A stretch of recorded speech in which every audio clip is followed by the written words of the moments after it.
My basis is all worship Prabhupada. I'm studying very deeply. Thank you for accepting the invitation and coming to serve the class. My pleasure. It's Prabhupada's mercy always. Yeah, thank you, bro. So we doing bhajans today. Would you like to lead bhajans today, or? Well, I was planning for my kids to do it, but since you mentioned that you already have planned, I did not ask them. Oh, okay, So I can sing some bhajan, but I think they are good at it, but they are not ready right now. okay. Next time you sing, we'll definitely have them lead bhajan Okay, if you'd like. sure, yeah. I don't know if you like to sing this bhajan. We had trouble here figuring out tune, but we I think we figured it out. Let me share my The, screen. the one you mentioned yesterday? Yes. Yeah.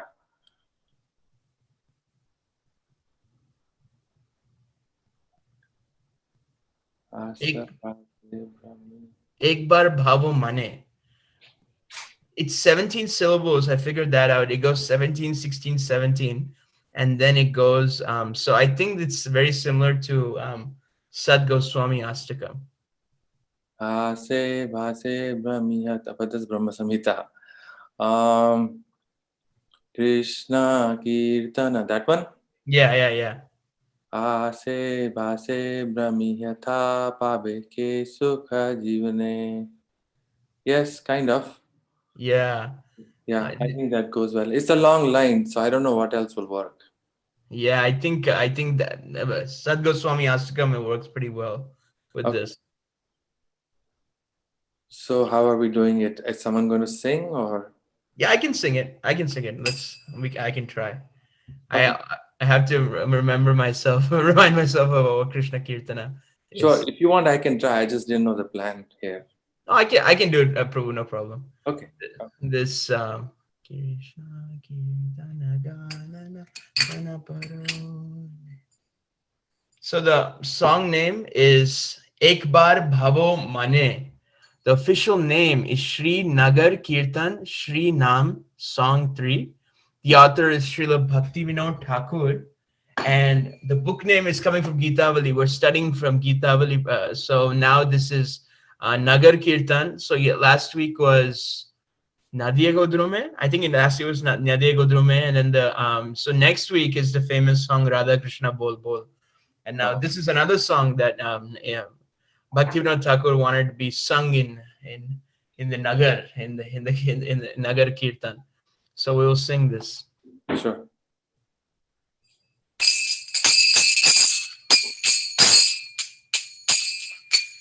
एक बार भावो मने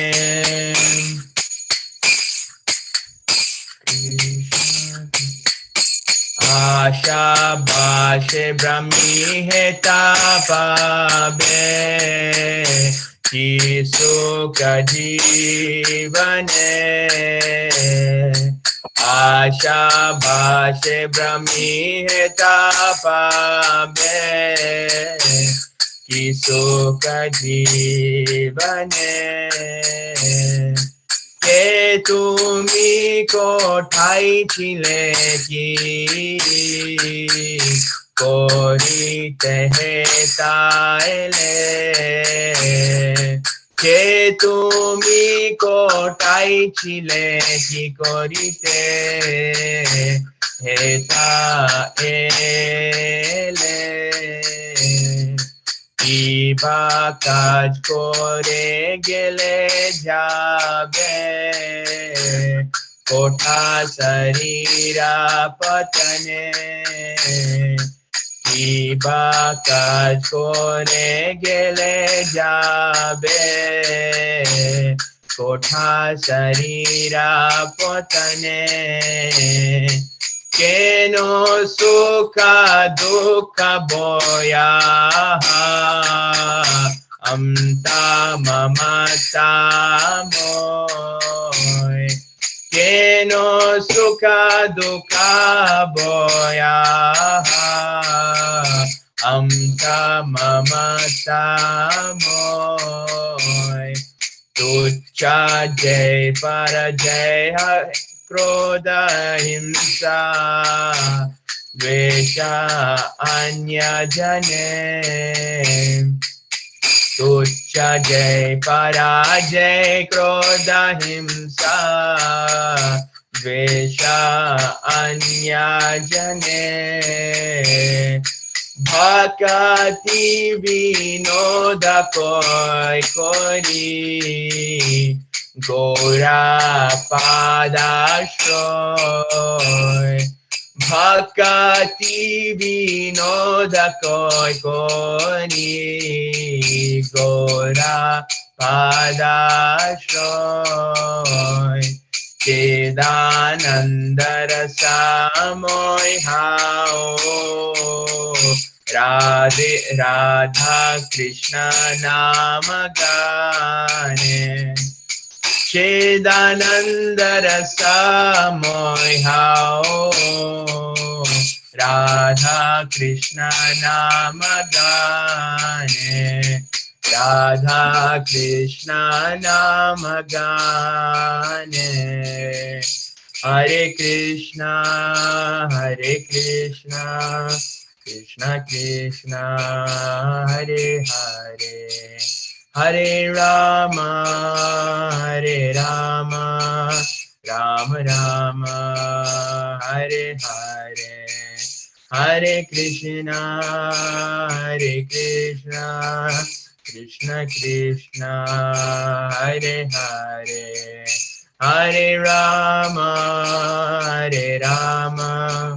Rama Rama Hare Hare Hare Krishna Krishna Krishna Hare Hare Hare Rama Rama Rama Hare Hare Jaya Prabhupada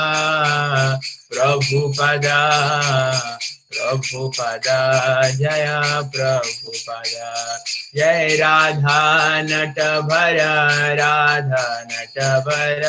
Radhe Nitai Gaura Hari Bol Gaura Hari Bol Nitai Gaur Hari Bol Nitai Gaura Hari Bol Gaur Premanande Hari Bol Srila Bhaktivinoda Thakur ki jai, Srila Prabhupada ki jai, Gaur Premanande Hari Bol. So can someone read the translation of number 1? I can read it. Yes, Prabhuji. Consider this just once. While you wander in this world under the control of material desires, what happiness will you achieve in this mundane life? Who are you? Where have you come from? How did you come here? What have you done? And where will you go at the time of death when your body drops? Does someone want to read number 2? Sure, Prabhu, I can read. Jai. What is the use of so much worldly happiness, distress, and fear, which arise from the false egotism of I and mine? And what is the use of insignificant victory and defeat, anger, violence, and envy toward other living beings? Bhaktivinoda says, just take shelter at the lotus feet of Lord Gaurasundar and sing the names of Radha and Krishna, and you will become saturated with the mellows of pure spiritual bliss. Hare Krishna. Hare Krishna. Srila Bhaktivinoda Thakur ki jai. Does anybody have any? We usually take at the end of the song, we take 3-4 minutes. If anybody would like to share a reflection or any realization they have from this song, they may do so now. Anybody have any reflections?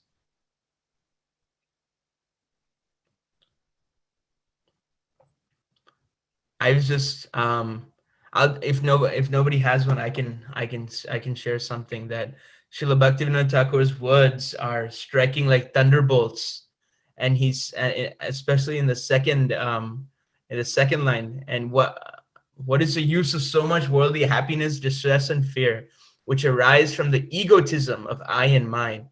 And what is the use of insignificant victory and defeat, anger, violence, and envy towards other living beings? This is the I was just thinking that this is the material world summed up into maybe two verses. Keno sukha dukha bhoy ahamta mamata moy tucha jay parajay krodha himsa dvesha anya jane. That distress, fear, and happiness come from you identifying with the false egotism of I am this, I am mine, I am a husband, I am such a big corporate man or something. So that's where worldly happiness, distress, and fear come. And then when we have this concept of happiness, distress, and fear, naturally we'd want to protect it and expand it and get rid of it some way. Like if it's happiness, we always want to expand more and more, so we try to dwell upon others, and we try to put others down so we can get up.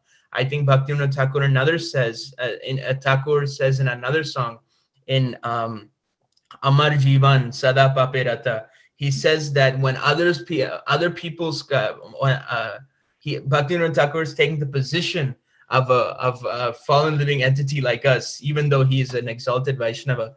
He's saying that I have no good qualities, sada pape rata, all sins, and I am always happy when other people are sad.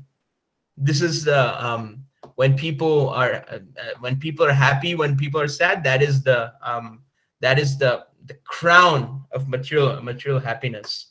But Bhaktivinoda Thakur is recommending, what is the use of such insignificant victory and defeat, anger and violence, and envy towards other living beings? Just take shelter of Lord Gaurasundar and sing the names of Radha and Krishna, and that is the actual happiness in the world. You won't get happiness doing all doing the first two lines. You'll get happiness by doing Gora Pada Shroy, taking the shelter at the lotus feet of Lord Gauranga. Does anybody have any other reflections? That was mine. I think you said it well, Prabhu, that this clearly defines the material world. This clearly defines our life, and he's giving advice at the end what we should do. So I really like the way you said it. Thank you, Prabhu. Yeah, Anybody else have any other reflections? Final ones, or we can move on to the next part of our program. Yeah, bro, just want to add that, you summarized very well. So not just material world, but also these two verses are literally Krishna consciousness in a nutshell. The first verse that goes like, ask the questions that, okay, what is all these things? Who am I? Where have I come from? These are basic questions that one's supposed to ask. Then the second verses, first half is talking about the effects of the material life. That you are here, now you're going to get all these things, starting with the false ego, I, me, and mine. And then the last part is to way out of it. So just two verses and everything is covered. How to get in? How'd you get? What do you have to do to get out? And then what we get out? Yeah. Also, if you look at the first line, "Ek bar bhavo mane," Bhaktivinoda Thakur is using in this section of Gitabali. He's using this word "ek bar" a lot. Ek bhav nam rasa mato re gai gaura madhur sware, and then so he's not saying it, do it multiple times. Just once. Can you ask the question, where did I come from? Where am I from? Just consider this just once. And in that Gai Gaura Madhu Sware, he's saying, just taste the holy name once. And why is he saying just once? He's saying that because if you taste it factually in truth at once, you will never be attracted to anything else in this material world.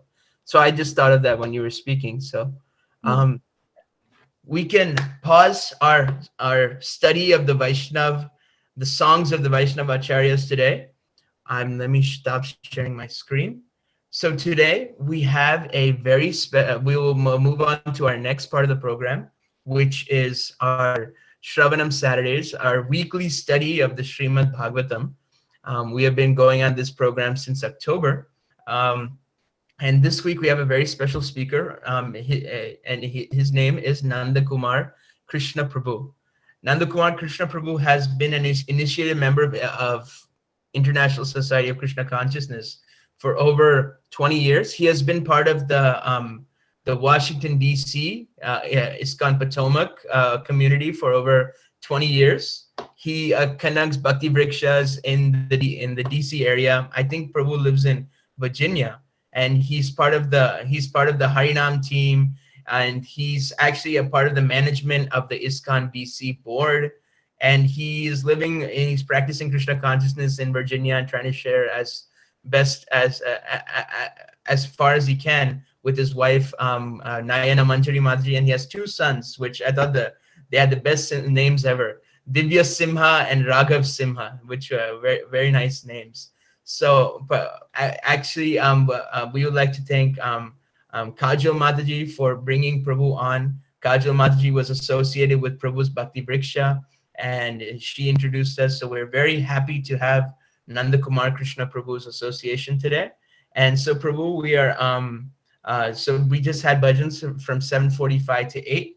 From 8 to 9 is the Bhagavatam class, and then after that, 15 minutes or how much long the schedule allows for question and answer. And today's topics will be Srimad Bhagavatam, Canto 1, Chapter 3, Text 1 through 5. So Prabhu, you can take it away. Haribol, this is Kajal. Can I just say something? Yes, Sorry. Prabhu. Yes, Mataji. I just wanted to say thank you to Nanda Kumar Prabhu. Because of him, I feel just going to when I was in Virginia, I used to go to the Bhakti Vriksha programs every Friday. And because of him and all due to him and his family, I feel like I've advanced in Krishna consciousness, So all thanks to him. Well, actually, then let me also say something on this. Kajal was living here. She was part of our community. We knew her for a long time. And when she was going to Columbus, we were worried. She was worried too. How it's going to play out? How was the community there? But turns out that she's a lot more engaged there because there's so much going on. And she seems to be very happy there. So we're very glad the way it's worked out for her. I just want to thank her for inviting us for this. But I think it's nice that devotees, when they go from one community to other, they find a spot where they can help. I think that's the best that can be possible. So I want to thank her for that. Nanda Kumar Prabhu, this is Naveen Krishnadas. How are you? Oh, Hari Bol. We have 20 years back to go. We did one program back in 2000 in Pittsburgh. Remember? It was snow night, you, me, and Shyam Sundar Prabhu. Yeah, snow night, driving in the van. Yeah. I know Prabhu for many years. He's a wonderful devotee. So happy to see you again. Yeah. Oh, yeah. I remember that. So should we start? Yes, Prabhu, you may start. Hare Krishna. Okay, so before we start, I'll just give a quick darshan of our deities and then we'll start. Is that okay? Yes, Prabhu. Okay, so let me take the laptop here. That's our temple. I just want to give darshan. Well, let's first start with Prabhupada. Jai Srila Prabhupada Ki Jai. Jai Sisi Nitai Gaur Bhagwan Ki. Wow, Hare Krishna. Jai. Jai Nrsimhadev Bhagwan Ki. It's a small. Jai. Nrsimhadev Ki. Jai. Radha Krishna Pancha Tattva Ki. Jai. Jai. Jai Sri Sri Guru Parampara Ki. Jai. Jai.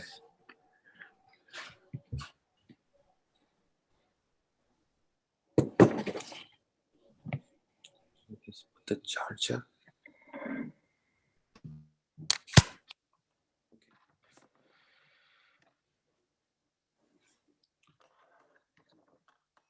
By the way, before we start, this is my wife. She's right here.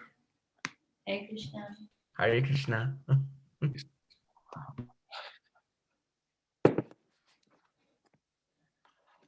Jai Radha Madhava Kunja Bihari Jai Radha Madhava Kunja Bihari Jai Radha Madhava Kunja Bihari Jai Radha Madhava Kunja गोपी जनवल्लभ गिरिवरधारी जय गोपी जनवल्लभ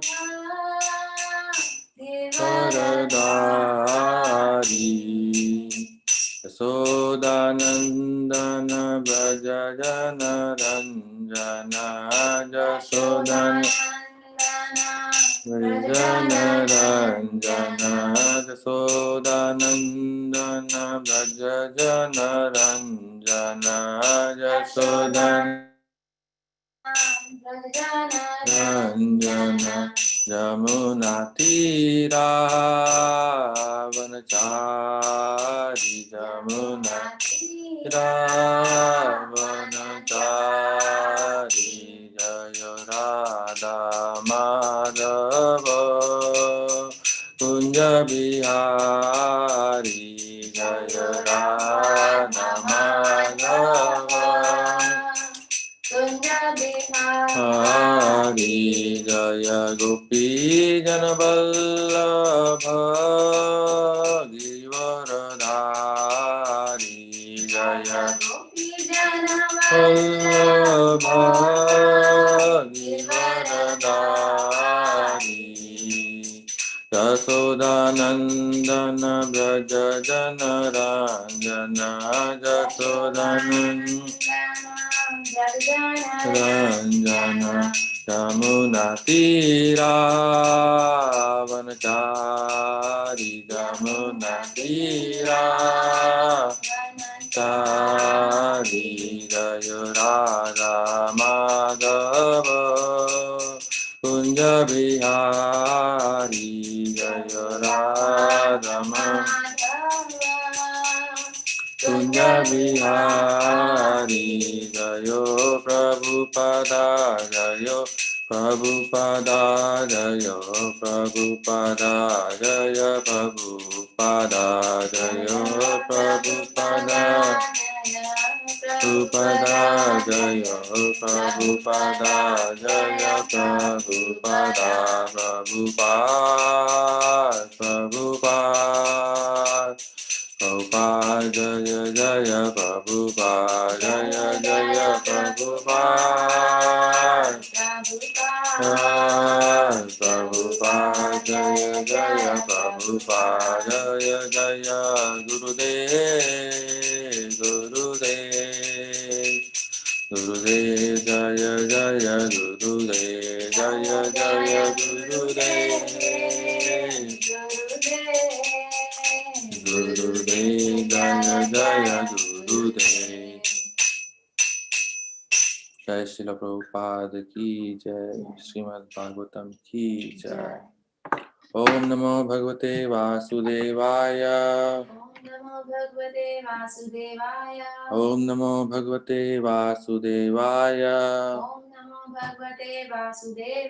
Om Namo Bhagavate Vasudevaya So today we'll be reading from Srimad Bhagavatam, first canto, chapter 3. I'll share my screen with you. We'll be reading verse 1. We'll be reading the translation and purport.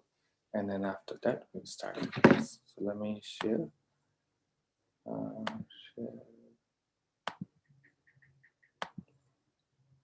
Okay, can everybody see? Sutta Vacha.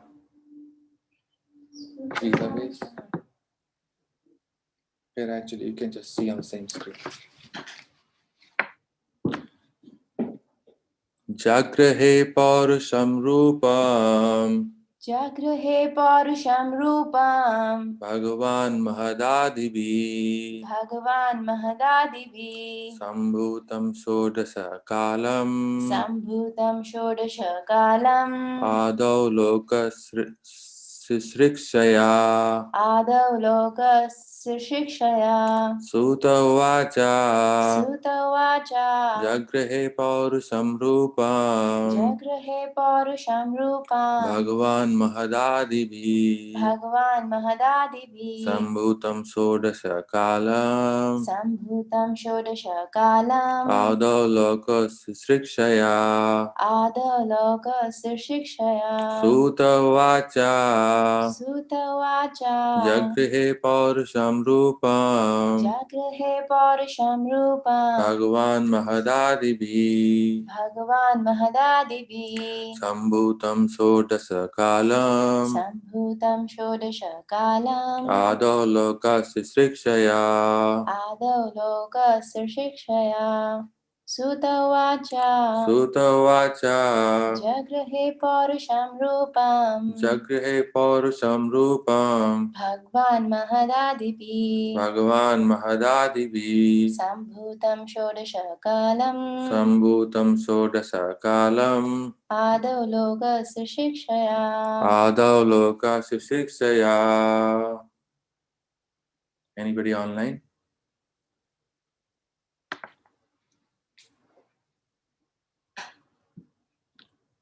Prabhu, you are on mute if you are reciting. Naveen Krishna Prabhu, are you reciting? Oh, sorry. Actually, I have kept the setting where they can unmute. So I have, yeah. Yeah.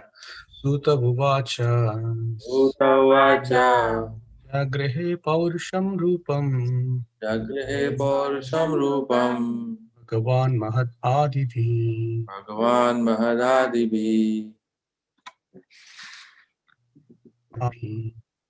Bhutam Shodasa Kalam Sambhutam Sodasa Kalam Adau Loka Sikshaya. Adau Loka Sisrikshaya. Anybody else? Suta Uvacha Suta Vacha Jagrahe Paurusham Rupam Jagrehe Paurusham Rupam Bhagavan Mahat Adibhi Bhagavan Mahadadibhi Sambhutam Sodasha Kalam Sambhutam Sodasa Kalam Adau Loka Shirikshaya. Adau Loka Sisrikshaya. Jagre Suta Uvacha Suta Vacha Jagre Purusham Rupam Jagrehe Paurusham Rupam Bhagavan Mada Abidhi Bhagavan Mahadadibhi Sambhutam Susuda Kalam Sambhutam Sodasa Kalam Adhu Loka Sistrikshaya. Adau Loka Sisrikshaya. Translation. Suta said, in the beginning of the creation, the Lord first expanded himself in the universal form of the Purusha incarnation and manifested all the ingredients for the material creation. And thus at first, there was the creation of 16 principles of material action. This was for the purpose of creating the material universe. Purport by Srila Prabhupada. The Bhagavad Gita states that the personality of Godhead Sri Krishna maintains these material universes by extending his plenary expansions. So this Purusha form is the confirmation of the same principle. The original personality of Godhead Vasudeva or Lord Krishna, who is famous as the son of King Vasudeva or King Nanda, is full with the opulences, all the potencies, all fame, all beauty, all knowledge, and all renunciation. Part of his opulences are manifested as impersonal Brahman, and part of his opulences are manifested as Paramatma. This Purusha feature of the Supreme Personality of Godhead, Sri Krishna, is the original Paramatma manifestation of the Lord. There are three Purusha features in the material creation and in this form. Who is known as Karanodakshaya Vishnu is the first of the three. The other are known as the Garbhodakshai Vishnu and the Shirodakshai Vishnu, which we shall know one after other. The innumerable universes are generated from the skin holes of this Karanodakshai Vishnu, and in each of the universes the Lord enters as Garbhodakshai Vishnu. In the Bhagavad Gita, it is also mentioned that the material world is created at certain intervals and then again destroyed. This creation and destruction is done by the supreme will because of the conditioned souls or the Nitya Baddha living beings. The Nitya Baddha or the eternally conditioned souls have the sense of individuality or ahankara, which dictates them sense enjoyment, which they are unable to have constitutionally. The Lord is the only enjoyer and all others are enjoyed. The living beings are predominated enjoyers, but the eternally conditioned souls, forgetful of this constitutional position, have strong aspirations to enjoy.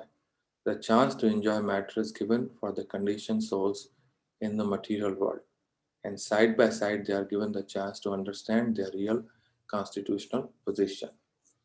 Those fortunate living entities who catch the truth and surrender unto the lotus feet of Vasudeva after many births in the material world join the eternally liberated souls, and thus they are allowed to enter the kingdom of God. After this, such fortunate living entities need not come again within the occasional material creation. But those who cannot catch the constitutional truth are again merged into the Mahat Tattva at the time of annihilation of the material creation. When the creation is again set up, this Mahat Tattva is again let loose. This Mahat Tattva contains all the ingredients of the material manifestations, including the conditioned souls. Primarily, this Mahat Tattva is divided into 16 parts, namely the 5 gross material elements and the 11 working instruments or senses. It is like the cloud in the clear sky. In the spiritual sky, the effulgence of Brahman is spread all around, and the whole system is dazzling in spiritual light.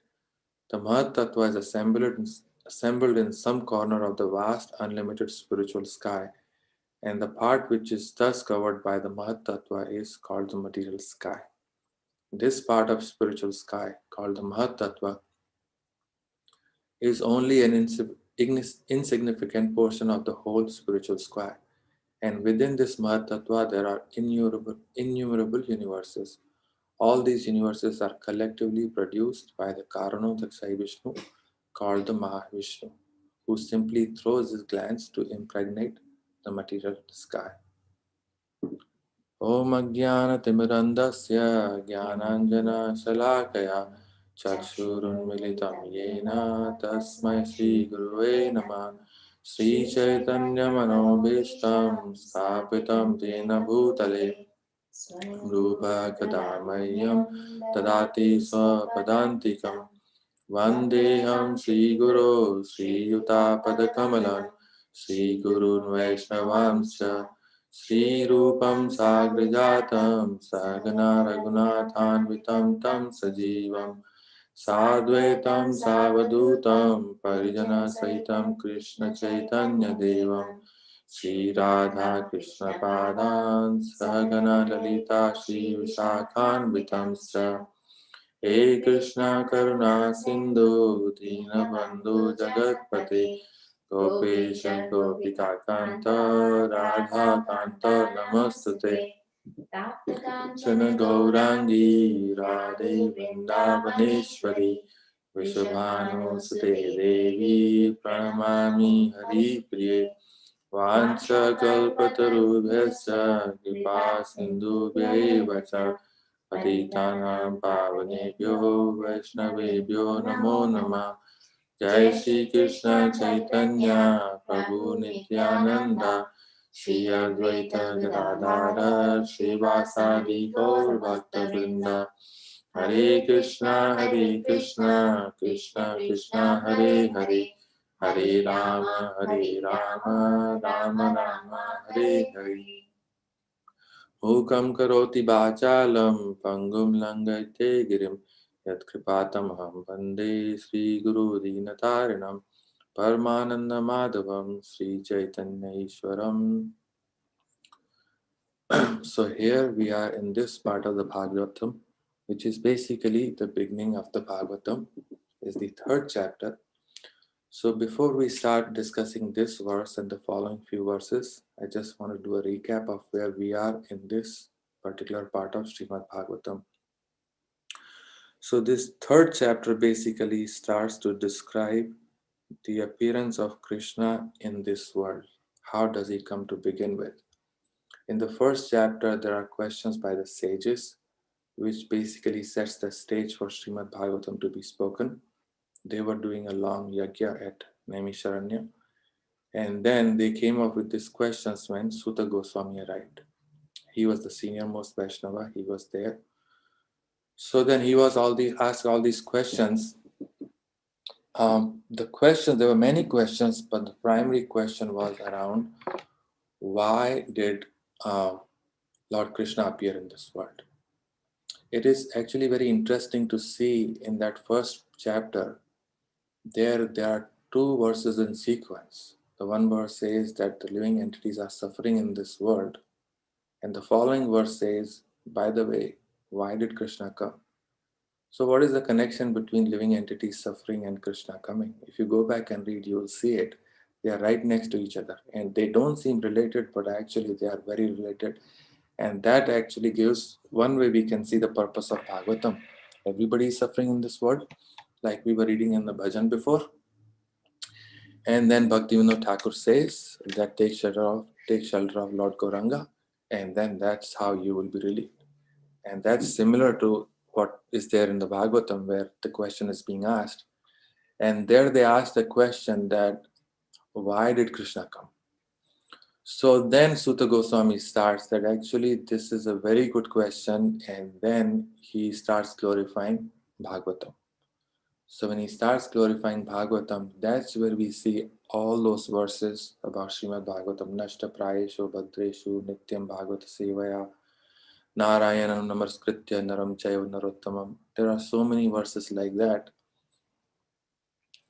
Those basically, they just tell us what Srimad Bhagavatam is. And once he goes through those verses, then towards the end of the second chapter, he says that this material world was created, and then Krishna comes into it, and then he comes in the form of Paramatma. Now, in this particular chapter, he's starting to describe the beginning of the creation. So these 5 verses are actually talking about the 3 forms of Vishnu, which come to this material world for the purpose of helping the living entities. Actually, Krishna does not have any business in this material world other than to come and help us.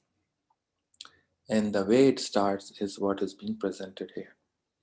So the first personality that comes is the Karanodakshai Vishnu, and that is what is being described in this particular verse. So says Suta Vacha Jagrehe Paurusham Rupam. Paurusham Rupam is that the Supreme Lord's Roop, which is the Karanodakshai Vishnu. Bhagavan Mahad Adibi. That means Bhagavan is the Supreme Lord, and Mahad Adibi, Mahad Tattva Adi, etc. So Supreme Lord is coming with Mahad Tattva. That means Karanodakshai Vishnu. That's another name. Sambhutam Shodasa Kalam, along with 16 principles. And those 16 principles are the 5 elements, the 5 working senses, the 5 knowledge acquiring senses, and I believe the 16th one is the mind. So those 16 principles he comes with. So basically those are like the ingredients of how this material world is created. This actually can be compared to, assembly shop of a car or a bike, that all these parts come from different parts of the country or the area or even the world. In the planes, I think they do it for entire world. Different parts come together, and those parts are basically the ingredients which by themselves do not do much. But when they are put together, then they are given to the living entities for them to enjoy, either a car or a bike or a plane or whatever. And depending on what they can pay, That's the quality of the parts they get. Like if someone can pay a lot of money, they get expensive cars. If someone is not able to pay, they get regular cars, right? So the ingredients, when they come, they are useless by themselves. But when they come together and when they are actually used by the living entities, that's when there is the use of those ingredients. So these 16 elements, when they come, they are primarily imported or created just so that the living entities can have them, and then they can be basically rectified, or they can go through those elements and become purified and eventually think of coming back to where those elements are being created from, because they are created by the Supreme Lord. So here Prabhupada is giving details that the first incarnation is the the Karanodakshaya Vishnu. And here he's saying this creation and destruction is done by the Supreme Will because of the conditioned soul or the Nitya Baddha living entities. So living entities, they have a need to go through it. In later part of the purport, Prabhupada was saying that those who catch the chance, actually I'll just take you there. It was very interesting what he was saying. Those who catch the chance, let me read what I've highlighted. Those who cannot catch the constitutional truth are again merged into the Mahatattva at the time of annihilation of the material creation. And before that, he was saying those fortunate living entities who catch the truth and surrender unto the lotus feet of Vasudeva after many, many births in this material world, join the eternally liberated souls and thus are allowed to enter into the kingdom of God. So here Prabhupada is making it clear in the purport the purpose of why Krishna is doing this.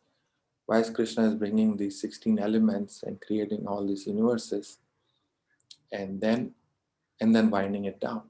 So the purpose is that those living entities who have a desire and an inclination to catch that truth, and not only he actually creates, later we'll see that he also manifests himself through different incarnations. And when those descriptions comes, people get attracted to them if they are pious, if they are inclined, if they have that mindset that they want to be attracted to God, then they become attracted and the door opens for them to gradually evolve and actually go back to Godhead and not go through this whole cycle which is being described here. But those who do not want it, then they have the option to stay here. But if we choose the option to stay in this world forever, then it goes back to what we were reading in the bhajan we just did. Why have you come here? What are you doing here? What's going to go happen after you die? And what are you continually keep suffering. If you want to get out of it, then take shelter of the lotus feet of Lord Chaitanya. If you are able to do it, then actually right now, current time in Kali Yuga, particularly now after Prabhupada having come to the West and opened this door for everybody to join, because before Prabhupada, there may be some, but very limited, exposure to Krishna outside of India. Krishna is the Supreme Lord of the creation. We are reading it here, that he is the one from whom the whole creation is coming. And yet on this planet, Krishna's name was limited primarily to India, which is, should not be limited. It should be everywhere. In different traditions, people have information about God. But from what we understand, the detail or the completeness of the information we have about the Supreme Lord, his family, what he likes, what he's like, what his friends are, what his family is, those details, to the extent we know here, they are not available other places. But whatever is available is genuine. It's just the amount of detail we get from Vaishnava philosophy may not be there. So it was limited to India. But now this has come to all over the world. And this is actually giving a chance for everybody to take it. And if they catch this truth, Prabhupada is using a very nice term here. If they catch the truth and surrender to the lotus feet of Vasudeva after many, many births, then they can actually join the big family there. And once they join the family there, then they don't have to change a family again. Basically, that becomes their permanent home, which is what we desire anyways. If you notice, anything we do, we like for permanency. If someone is living in a rental house, they like to move into something they buy, they own. The house is a house. But people prefer to own the property because that's more permanent. If someone is working, they have a job, but some people prefer something which is more permanent, long lasting. Even if it pays a little less, they prefer that because it gives them the stability. So everybody is looking for some permanent thing in their life. I mean, a good permanent thing. And that's our nature. That's how we are. And there's no exception there. Everybody's like that. So our nature is that we like to be eternal.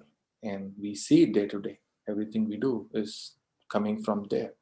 And here Krishna is giving a chance that if you take this on, then you can come to me and then you can live eternally. You can join the eternally liberated souls and thus are allowed to enter into the kingdom of God. So there are a lot of details Prabhupada is giving in this purport. It is actually amazing that Prabhupada is so much of information that if we can just understand that, I think that might take us a whole lifetime just to realize that.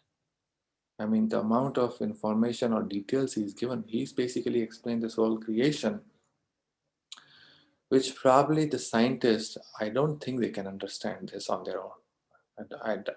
Definitely not. They cannot understand this. But he's giving these details so that we can understand where we are coming from, where we're supposed to go, and what do we need in life to actually become happy. So that's what is being highlighted in this verse, that the beginning, there is a creation. And creation is a three-step process. And those three steps are the appearance of three forms of Vishnu, which are only present in the material world. So this first verse was saying about the Karno Dakshai Vishnu. I'll read the second verse. As part of the Purusha lies down within the water of universe, from the navel of his body sprouts a lotus stem, and from the lotus flower atop the stem, Brahma, the master of all engineers in the universe, becomes manifest. So this is the second step. Yasyambasi Shayanasya Yoga Nitram Vitanvata Nabhi Hirdambuja Asid Brahma Vishwa Srijampati. From the Sanskrit also, it is quite clear. If for some people, if they know Hindi, then I think you can read in between lines and understand what is being said here. Yathambasi Sayanasya, that in the waters he is lying down, Yoga Nitram. He is always lying down. That's one thing about Krishna which is different from the other personalities which people worship in this world, that Krishna is actually, he's always relaxing or enjoying, whatever be the situation. Even if he's coming in this material world where everybody is working hard, there's a verse in Bhagavad Gita that says, Prakriti Sthani Karshati. That Karshan is a very harsh word. Karshati means you can just feel the vibration from the word itself. That actually there is so much struggle going on in this world. And we see in our life day to day also, just living from morning to evening, working, whatever, dealing with things around us. There is a struggle there. So everybody in this material world is struggling. Human beings, animals also. In many ways they struggle. So everybody is struggling. And here he is doing Yoga Nidra. He is just lying down, just relaxed, even though he is in this material world. But he's actually not karshati. He's not being harassed by the material world. And later verse will say that, where it says that he's not affected by that. So he's doing Yoga Nidra here. Vitanvata Nabhi Hirdambujad Asid. From his Nabhi comes Brahma Vishwa Srijampati. From his Nabhi comes Lord Brahma, and he is Vishwa Srijampati. He is the Pati. He is the master of the engineers of this universe. So even though Krishna is coming with the desire to create this universe, he's actually not directly doing it. He is doing it indirectly. From his Nabhi comes Brahma, and then he is doing everything else. He says Brahma Vishwa Srijampati. That Brahma comes, and then he is the one who is going to create. I think sixth verse says that the first creation from Brahma was the Kumaras. So they came first, the 4 Kumaras, they came. And then they didn't want to expand, so then, there were further offsprings of Brahma, which agreed to create more. So that's how the living entities were manifest in this material world. So here it says that, okay, the second part, which is the Garbhodakshai Vishnu, that's the one who is lying down in the water of the universe. And then from his navel comes the lotus flower. And then on top of the lotus is Lord Brahma. So this verse also gives, in a very brief way, the structure of our universe. Because we've been trying to figure out humankind for so long, what does our universe look like, what the galaxies are, Milky Way. I hear these terms but never quite understand what's where. But in this particular verse, even though we don't have so much background, we can understand that the universe is actually anda, it's a shell. And the nature of the shell is that it's dark. Any shell you create in this world also is dark, because anything you close, it is dark. So the shell is dark, and then in that shell, the Garbhodakshai Vishnu is there on the water, and then Brahma comes, and then the sun is manifest, and that gives light to this whole universe. So this is basically the structure of the universe. All the planetary systems are existing within that stem, going from his navel, the navel of Garbhodakshai Vishnu, all the way to Lord Brahma, which is the topmost planet called Satyaloka. So that's the structure, very nicely explained in Srimad Bhagavatam. And that description never changes. When science is trying to figure out, their details are changing because they're finding more things. They're trying, but they'll never be able to figure out everything. But here, everything is given in a very short way, that this is how it's going to create.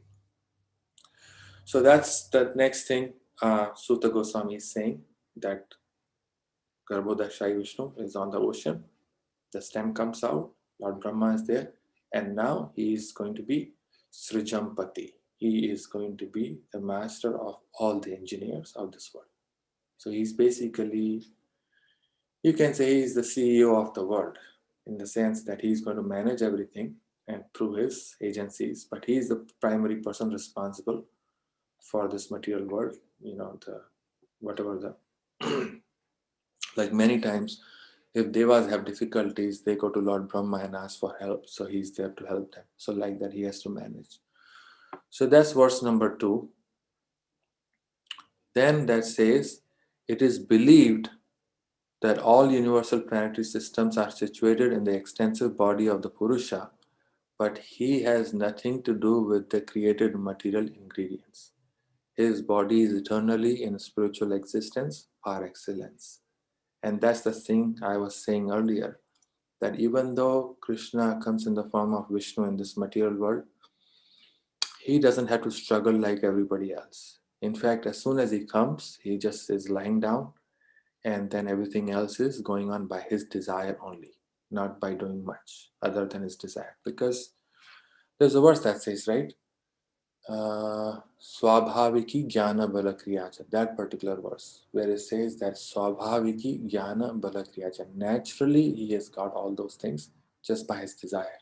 Everything happens. So in this particular verse in the Sanskrit, it says Yasya Avyaya Samsitam Kalpito Loka Vistare Tadvai Bhagavato Rupam Vishuddham Sattvam Urjitam.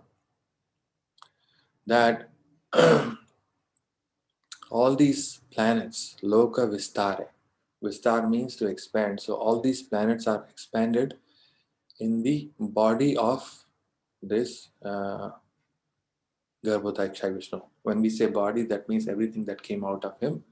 Tadvai Bhagavato Rupam. And that's the form of the Supreme Lord, Vishuddham Sattvam Urjitam. And that is Vishuddham.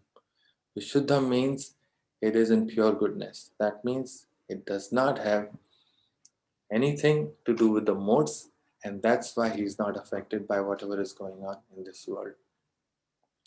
So he's giving these details that, okay, now the Karanodakshai Vishnu has come, then the Garbhodakshai Vishnu has come, now Lord Brahma has come. So he's basically just giving us a lot of details about the whole creation, just these 2-3 verses.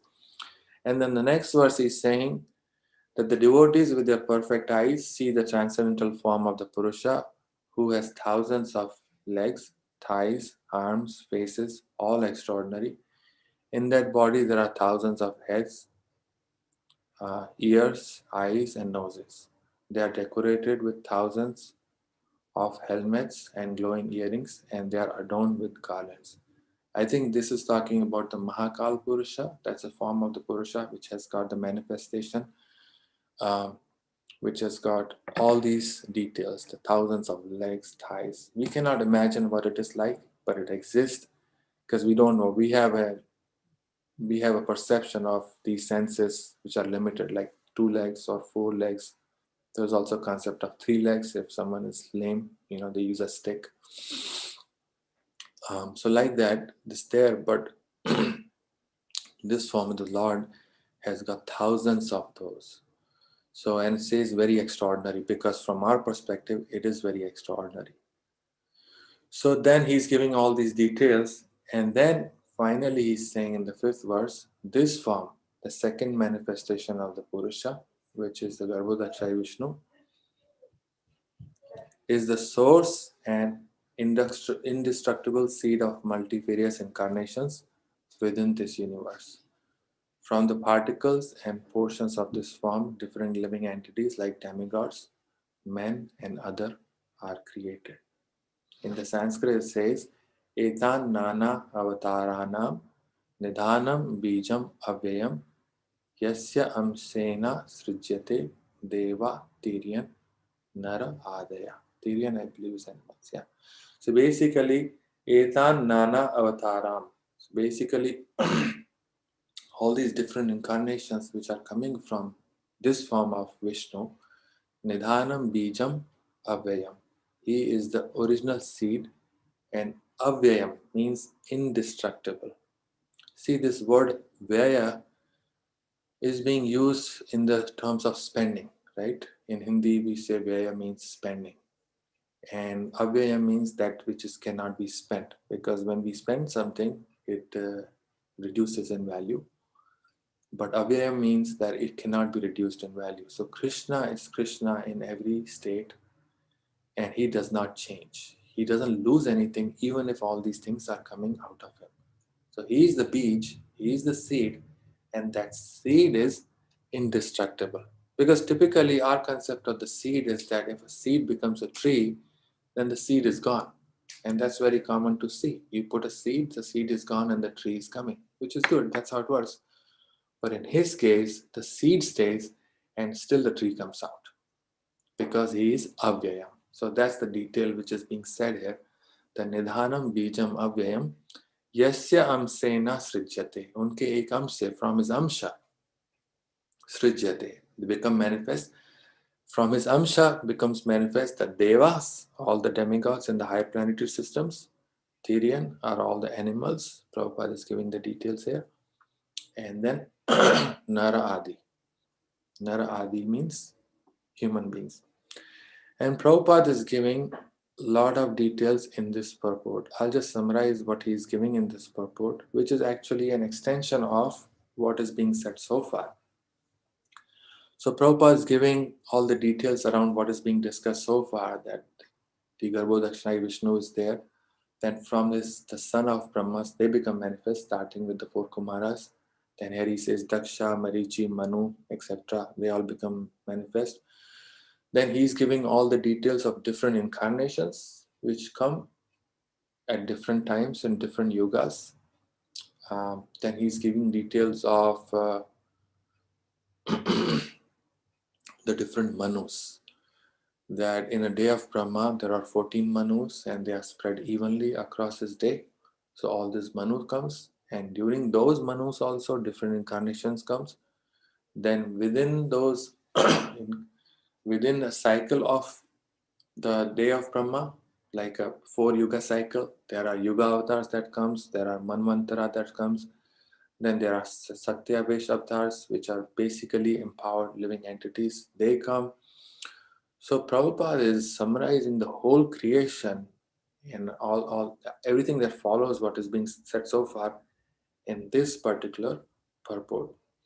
Then all these incarnations are coming, and they are mainly coming to reclaim all those who are interested to go back to Krishna. So basically, this facility of reclaiming the souls is available from the creation till the end. And after that job is done, after everybody who needs to be reclaimed, they go back, everybody else goes back into the pool, which is basically the Mahat Tattva, and then they come back out again, and then they manifest again. There is one interesting thing that comes to mind regarding Narad Muni.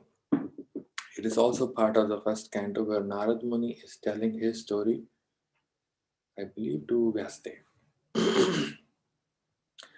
Narad Muni is describing, I think that part is very interesting, how he transformed from the son of a maid servant, to Narad Muni. He describes the whole process, which actually is very unique in our scriptures, because many places we have seen that great devotees come and then they leave.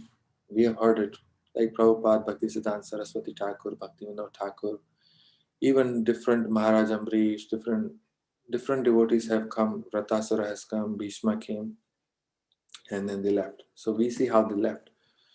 But what happened to their next destination after they left, is not so much known. We know based on our scriptures and based on previous acharya that they went back to the spiritual world. But what exactly is their position there? What are they doing? The details, those are not so much known, at least not in our scriptures. But in case of Narad Muni, he gives all those details to Vyasdev. He tells him that after those Bhakti Vedantas, they left, then he continued his life, and he was very simple, very austere. He didn't really engage so much in frivolous activities. And he stayed like that whole of his life. He was doing meditation, focusing on Lord Vishnu. And that's where he describes this, the pralaya, that when the destruction came, then he also merged with all the elements, went back. When the night of Brahma came, then he also merged with all the elements, and then next day he came back as Narad Muni.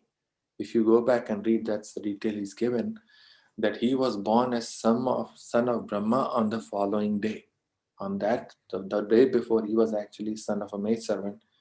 And he also gives details on how the death came. That he says, as the lightning and the thunder, they strike, and you see together. Similarly, the death came where one body was given up, and he got the spiritual body at the same moment.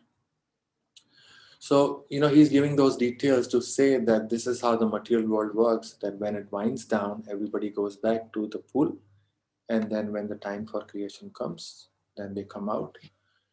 And then they keep going through the progression of the evolution, basically, the spiritual evolution, where Krishna also says in Bhagavad Gita, Bahunam Janmanam Ante Jnanvan Mam Prapadyate Vasudevam Sarvamiti Sa Mahatma Sudurlabha. So that verse from Bhagavad Gita exactly fits here. That he's saying Bahunam Janmanam Ante. That after many, many births, Jnanavan, they develop more and more knowledge. Mam Prapadyate. After developing all the knowledge they have to acquire, then they come to the point of Mam Prapadyate. They actually want to come to me. Vasudeva Sarvamiti. That Vasudeva is everything. If they come to that conclusion after many, many lives, that Sa Mahatma Sudurlabha, that person becomes very rare. So like that we see that all these details are given for us to understand that we have a way out of this world through this knowledge and through the association of our acharyas and through the society of ISKCON. That we have this facility, and we can actually go back. We can go back to the spiritual world. I was just hearing one class by Jananivas Prabhu 3 or 4 days ago in Mayapur. It just came to my mind that how valuable ISKCON is. There was one devotee who really liked Prabhupada but didn't like ISKCON. He really liked Prabhupada but didn't like ISKCON. So his activities were not helpful for the overall, from the society perspective. So there was some conflict, and the conflict was brought in front of Prabhupada. and there were like some GBC men on one side, and I don't know the name of this person, but he was on the other. And he openly said, I like you, but I don't like ISKCON. I actually, Prabhupada asked him, did you say that? Because they complained that that's what he said. He says that ISKCON is not good. And he said, yeah, I said that. So Prabhupada said, why? He said, because I don't like these things. Then Prabhupada asked all the men to leave, and he stayed with them. And Prabhupada started laughing and said, you see, in this material world, the only good thing is ISKCON. He was laughing very casually. We're laughing, not stressing much. After laughing a lot, he told him, you are saying ISKCON is not good, but I'm telling you the only good thing in this material world you have right now is ISKCON. That you have a society where you can come together and progress towards Krishna. Even though we struggle, in many ways, because as a society, it's a management, different things have to be taken care of. But at the end of the day, this is the best thing we have. So if we stay together and stick to it, then I think what is being presented here in Bhagavatam can actually become a reality in our lives. Maybe this life, but if not, then definitely in the following lives, it can become a reality. And if that becomes a reality, then I think that serves the purpose of the Bhagavatam coming to this world. So with that, I think I'll conclude here. If there are any questions or discussions or comments, I think we can take those and then we can continue that way. Is that okay, Prabhu? Yes, bro. Thank you so much for the wonderful class serving the Bhagavatam. If anybody has any questions or comments, they may use the raise hand feature, or they may use the raise hand feature. I don't know if they'll be able to unmute themselves.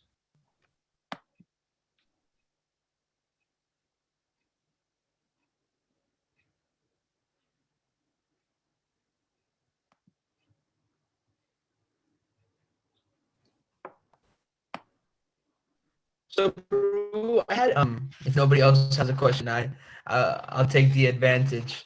I had a question. So just to summarize what the basic first 5 verses, this is talking about the 3 Purusha avatars, basically the first 5 verses. And the first verse covers Karanodakshaya Vishnu, who is the first.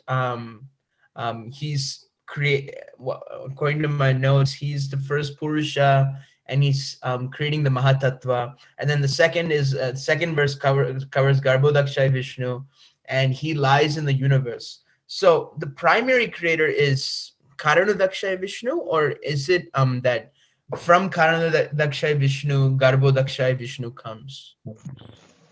I think you can say both are true. Prabhupada is explaining one of the places in Purport. Prabhupada was saying that there's a cloud in a corner of the universe, and that's where Mahavishnu or Karanodakshaya Vishnu, he goes. And then from his body comes all these little universes from his perspective. And in those, he's second those. And actually, there's the third incarnation also, which is Kshirodakshaya Vishnu, which becomes the super. So he comes level 1, level 2, and level 3, which is right in our heart right now. So like the different level he comes. That's how we understand from Prabhupada. Okay, thank you, Prabhu. I think Vika has a question. Sure. Yes, I had a question. Haribol Prabhu, thank you for your class. I had a little question about the Yuga avatars. So it said that Krishna comes in Dvapara Yuga in a black body, and then in Kali Yuga there is Lord Chaitanya, yellow. And what about the Satya and Treta Yuga? There are the colors white and red. I was curious, who are the Yuga avatars? So I believe the white is the Shukar Rupa, the boar incarnation, and the Rakta, Shukla Rakta Pita, right? And Krishnam Gatam Idam. That's the verse, correct, in Bhagavatam. So Shukla is white, which I believe is boar. Is that correct? Help me if anybody knows the connection between the colors and the forms. I believe the Varaha is white roop, and the Rakta Huh? Yagya Purush. My wife is saying Yagya is the red is the Yagya Purush and the white is Boar incarnation, from what I remember so far. Is that what you're asking? Yeah, because I guess I'm like I'm very confused with all the yuga, all the avatars. Like I'm still trying to kind of like get all this information settled in my head. Because like before when reading Bhagavad Gita, there is this picture of all the 10 main avatars. So like, and then just like finding out, and I started reading like further in the 3rd chapter, and now there are like so many more, and I'm like, what to do with all the avatars? And now like all these colors, because technically like out of those like 10 that are on the picture, Lord Chaitanya is not one of them. I don't know. It's just like maybe as I'm reading further, it will become more clear. But as of right now, it's clear as mud. Well, so let me. You're not the only one because Krishna is unlimited. So it says when a sky is there, some birds can fly a little, some can fly a lot, but still the sky has no limit. So no matter how much we figure out, there'll still be more to figure out. So that's one thing I would say. Mm-hmm.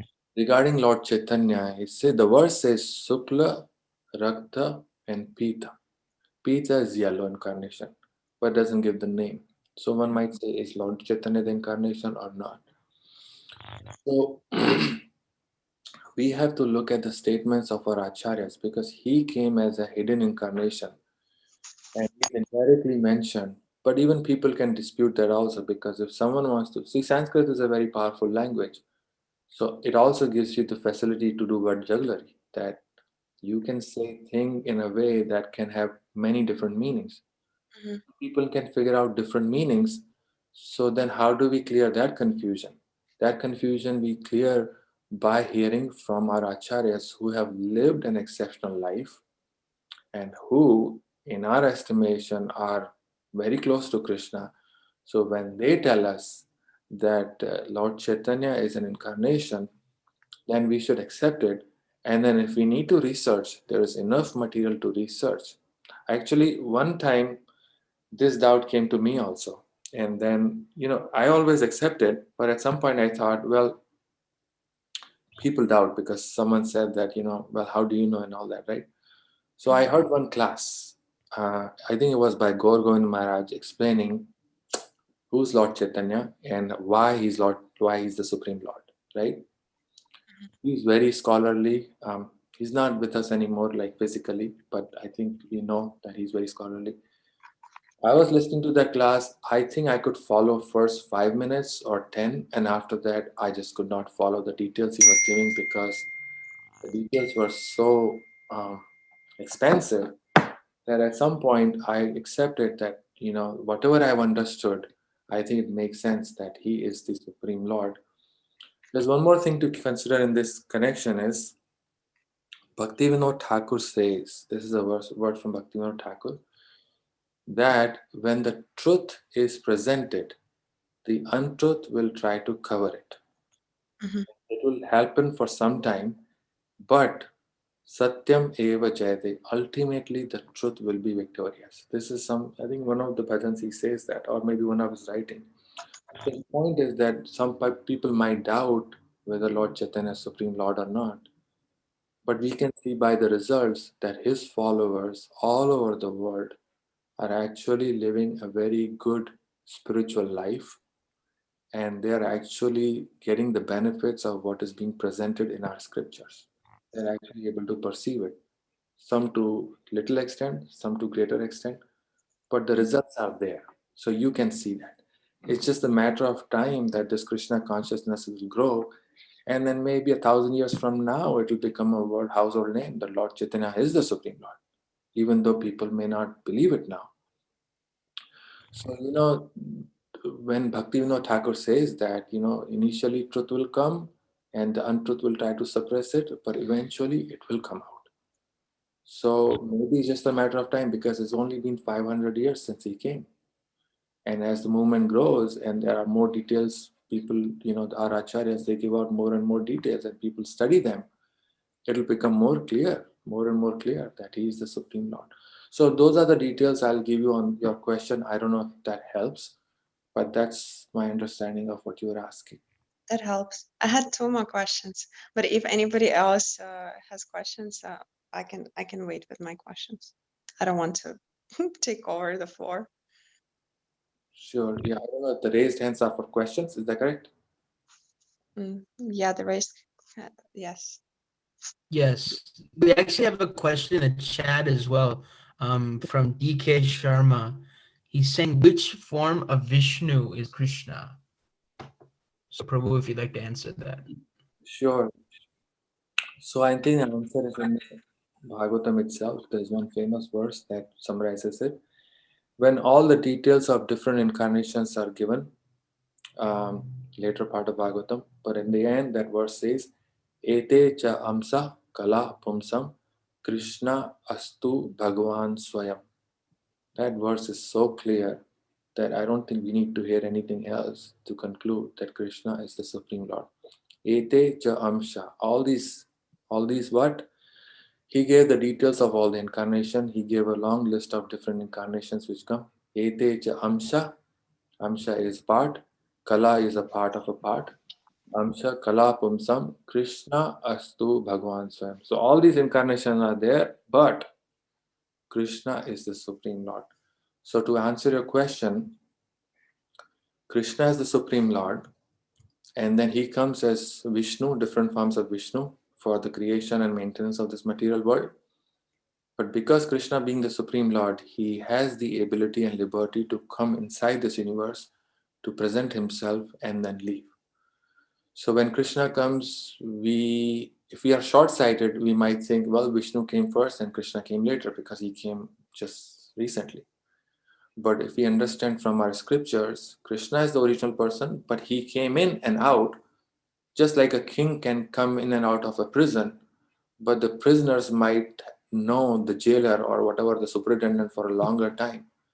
So if the prisoners think that the superintendent is bigger than king, then they are mistaken. Is the king from whom the superintendent is coming.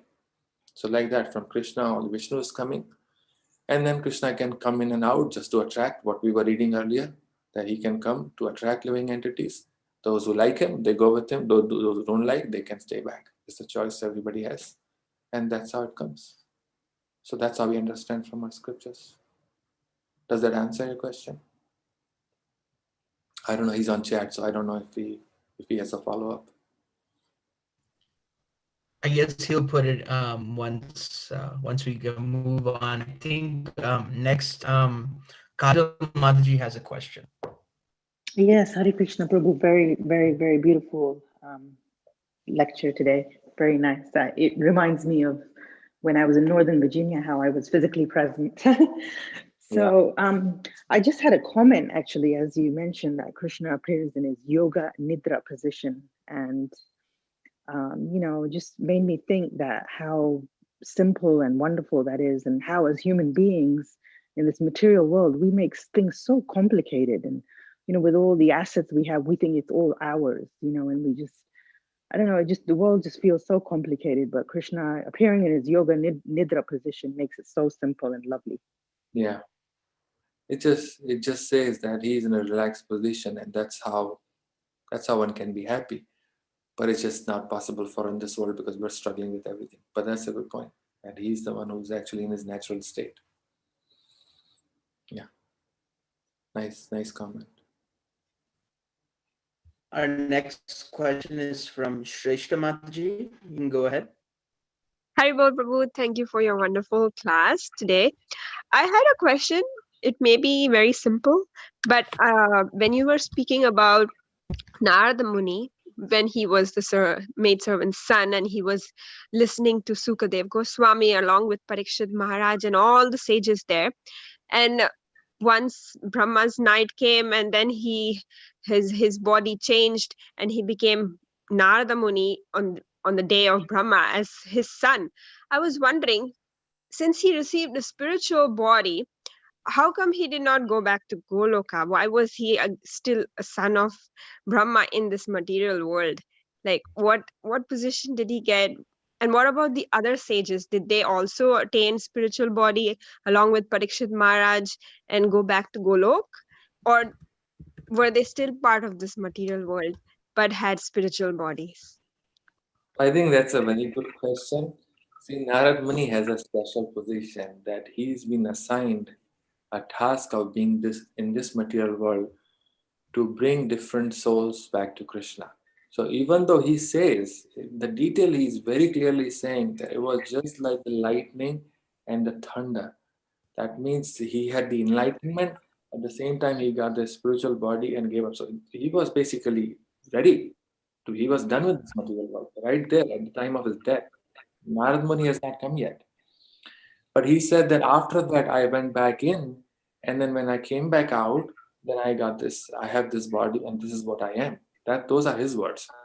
So Krishna has his plan. We cannot understand Krishna's plan in detail. If Krishna chose him, because he's a very simple boy. Actually, the details are so interesting. He said, I did not even play with the kids. I did not like anything. All I did was just to meditate on the Supreme Lord. He came in my heart and then he disappeared. I was heartbroken. I was disappointed. Then I heard him say that you're not ready yet, but when the time comes, then you will be ready. That's what he was told. And then he continued that. He went through all the hills and jungles and cities and all that, but he did not get distracted. He just started walking north, and then he reached a place where he did his meditation and he stayed there. And then he passed, and then he came back as Narad Muni. So that is Krishna's plan from him, from what we know from Bhagavatam. For the other sages, they definitely qualify, no doubt. They are sitting there listening to Sukadeva Goswami. But after that life, what is their next position? We may not know, but definitely we can, I don't want to say assume, but we can know for a fact, it's just details may not be revealed to us, that they are in some spiritual activity somewhere. If they, like Prabhupada also gives, the vast majority of the souls, they are in the spiritual world. So if you just do the simple statistics, then if most of them end up being in the spiritual world, that's natural, right? Because that's where most people are. So we can see that way. If Narad Muni stayed back, must be for a purpose. Krishna wanted him to stay. Because Narad Muni also adds a lot of value to Krishna's life when he comes here, right? Those details are also there. To the extent, think about his life. Previously, he was a son of a maid servant, very simple, nothing to do with anybody, no frivolous activity, no playing. And the next life, he is, in a spiritual sense, the most frivolous person, one of the most frivolous person. So much so that when someone is really crooked or tricky, they say he's a Narad Muni. He said, so how come that boy, which is so simple, became someone who's so frivolous in the spiritual sense? Because he's here for a purpose. That's his connection with Krishna, and that's what he's here for. So like that we can see. Wow, Jay, thank you so much, Prabhu. Just one more question I had, not related to this, but I just wanted to know, when all the demigods and Brahma go to Vishnu to protect them from, say, Hiranyakashipu or Ravana, when Vishnu comes to take an incarnation in this material world, is it Shirodakshai Vishnu or Garbhodakshai Vishnu who takes the avatars, the 10 avatars? Yeah, the avatars, they come from Shirodakshai Vishnu, who lives on the Shvetadvip. So actually, from the details we see, Shirodakshai Vishnu also has two aspects of his presence. One is on the Shvetadvip, from where all the incarnation manifest, but he also expands as Paramatma feature in all the living entities. So both are there. So when they go to Shir Sagar and pray to him, they are praying to the form who is living on the Shir, that island there. I don't know the details of the island. It says island, but what it looks like, I don't know. But I think that form lives there. And all incarnations, they come from it, like Narsingha, Matsya, Kurma. Whatever comes in the material world, they come from him. Awesome. Thank you so much, Prabhu. Hare Krishna. Hare Krishna. Hare Krishna. We have a question from Preetam Prabhu, who has his hand raised. I think he's on mute, Prabhu. Pritam Prabhu, are you there? You have to unmute yourself. Can you hear me, Prabhu? Can you hear me? Yes, okay. Okay, Hare Krishna, Prabhu. Thank you so much for your class. My question is basically a continuation of Srishta Mataji's last question, where we understood that all the incarnations come from Shirodaksha Vishnu. But we know that Lord Chaitanya, when he appears in his self-same form, in his own Swarup, same with Lord Krishna as well. But if we read in Sri Chaitanya Charitamrita, Mahaprabhu says that he was lying in the ocean of milk, and then Advaita Acharya called him, prayed to him, and then he appeared. So how do we understand that? Even does the self-same form of the Lord, like Lord Chaitanya or Lord Krishna, also appear from Shirodaksha Vishnu? That's a little bit confusing to me, because they really don't need, they are the original source of everything. They really don't need to appear through a Vishnu form. So I think that's a good question. Based on what I understand, Lord Chaitanya had two reasons to come. One was internal, one was external. Mm-hmm. The external reason was to reclaim the souls. And that form comes usually to help living entities, but the internal reason was that he wanted to relish what Radharani would feel for Krishna. Right? So both happen in the same incarnation. So we have to go back and look at the details of what Prabhupada is saying in that particular place as to why he was being called from the Shir Sagar. Lord Chaitanya exists eternally. That's what we know for a fact, that he exists eternally in that form. In the spiritual world, there's a section of the spiritual world where this the Kirtan Leela, the Sankirtan Leela is going on. But we also know in different incarnations, like for example, in case of Krishna, there is Vasudeva Krishna and there's Nanda Nandan Krishna, which is actually slightly, it's not as straightforward that two persons mixed into one, but there are two aspects of the personality. It's just one is present in Vrindavan and one is present the other places. So like that, Lord Chaitanya, also when he comes to propagate the chanting, but also he has that internal reasons. So could be that he came, I mean, we don't want to speculate here, but if he was called from the Shir Sagar, then that normally is for just to help conditioned souls understand Krishna and then go back. Because that's how other incarnations come. Right. All of them come from the same place for the same purpose. So maybe that aspect of him is coming from there. But the original form is still in the spiritual world, in the Sankirtan Leela. Right. But that, I think that should be confirmed from somewhere. That's what I can tell based on what I know. Hare Krishna, Prabhu. Can I comment? Yes, sure, Prabhu. Thank you, Prabhu. I was just waiting. Yeah, wonderful class. Thank you, Prabhu. There's a few places in Srimad Bhagavatam is explained. So in general, the process of Krishna coming to this material world through these Purusha avatars. At the same time, there is also sometimes he comes by himself. For example, Narsinghadev came from the pillar. He doesn't come from avatars. And when Hiranyaksha, in past times, he comes from the nostril of Brahma. So that's the two examples given. Chaitanya Mahaprabhu also. In general, this is the normal path. The Purusha avatar Krishna comes. He also comes. He's Vibhu. He's independent. At the same time, he also can come anywhere. He doesn't, like you and me, come from mother, but he doesn't have to. But sometimes he also comes like the normal path.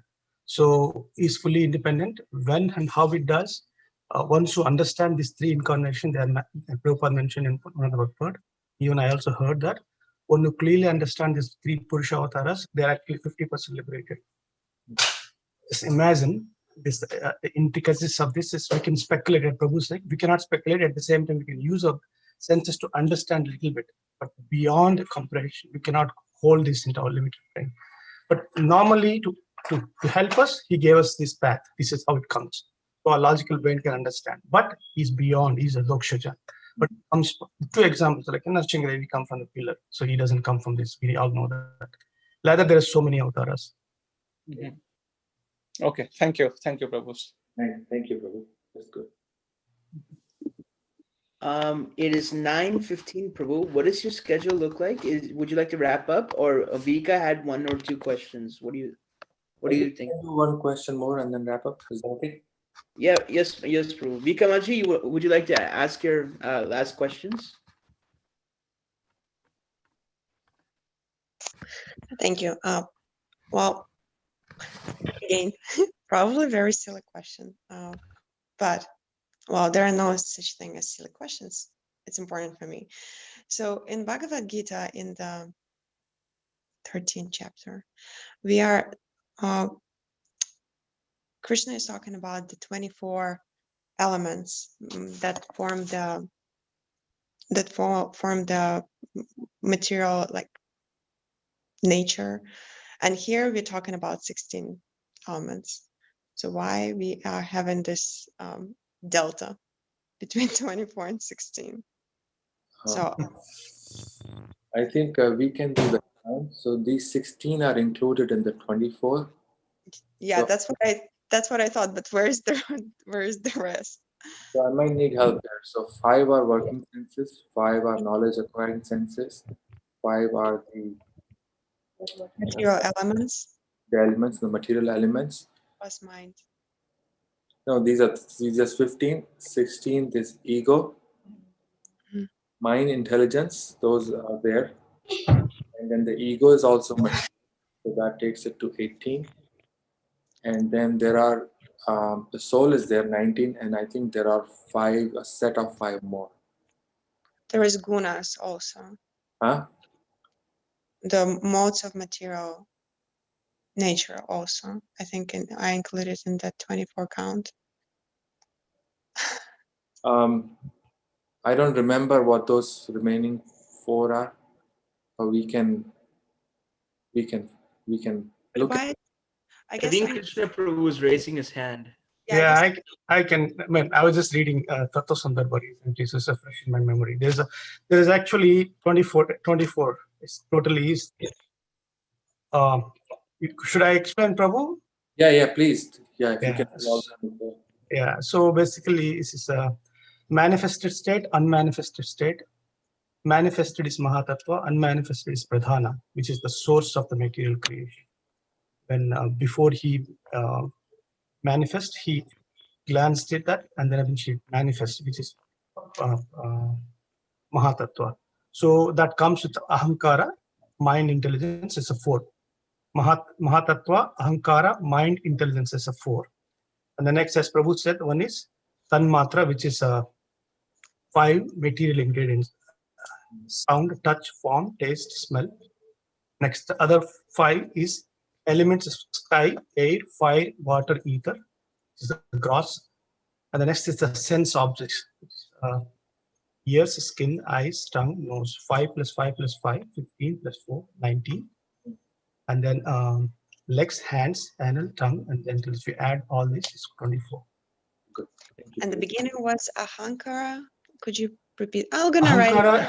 Ahankara is actually a false ego. Yeah. Ahankara. That's intelligence. This is says like, Mahatattva itself is one ingredient which is manifested. Yeah. Ahankara, which is the source of that, which is false ego. Mind, intelligence. You got the 4, right? Mm-hmm. So 5 working senses. Okay. Mm-hmm. And then 5 sense objects. Mm-hmm. 5 material ingredients, which is sky, air, ether, that's all of them. And then the 5 tanmatras, which is a sound, touch, form, taste, smell. Mm-hmm. We add 4 plus 5 plus 5 plus 5, 24. Mm-hmm. And then this also says that it can be 26 also if we add a jiva also, soul also into the 25. And then if we also add Paramatma, will be 26. This is by Jiva Goswami. Mm-hmm. So 16, 24, 26. These are 3 categories, but they all come from one source. This is Mm-hmm. Thank you. This is good. What about time, Prabhu? Isn't time an element? Time, yeah, this is a beautiful question. I was hoping somebody asked this one. Time, even though it's part of everything, that is not counted as a disnumbered. Time is eternal time, is kala. That is the ingredient through which Krishna or Purusha uses as a glancing factor to agitate this pradhana. So it is unmanifested. It will become manifested as a mahatattva. So that only exhibits, that means when the time factor, so in spiritual world, the time doesn't exist. And then to create material universe starts with the time. That means anything, I born 1970 May, that means my time started till I die. Then I take birth again. So the measurement of material universe is used as time factor. So the time is ingredients outside it, under the purview of the time, Krishna, Purusha manifested this, unmanifested manifest, this happens. Okay. Thank you, Prabhu. Sorry, Prabhu. So I didn't mean to speak. This is good, Prabhu. This is good. I think this is like churning. Like I was saying, this spiritual knowledge is like an ocean. You know, there's the more you collect, there is more to collect. There's always more. So you can never know it all. That's one of the basic things we have to understand. There's always more you can learn on this one. Not just learn, but actually experience it. So this is good. Nanda Kumar Prabhu is my senior devotee. I knew him for many, many years. I used to see him every Fest of Inspiration for many years. Ratha Yatra here and there. I met him this year in Washington, D.C. during the Temple Presidents meeting. Yes. So happy to see you, Prabhu. So oh, yes, Prabhu. I think we occasionally meet. It doesn't happen so much, but whenever it happens, it's good. And now we are kind of locked down. You're the same person. 22 years, same person. Looks same, exactly. So happy. Basically, no progress. No, that means you didn't change externally, but internally changed. No. Well, yes, this is a very good. We could go on forever discussing the intricacies of the Srimad Bhagavatam and all the aspects, and it was a very philosophically laden class. But I was saying, you know, how's it gonna go?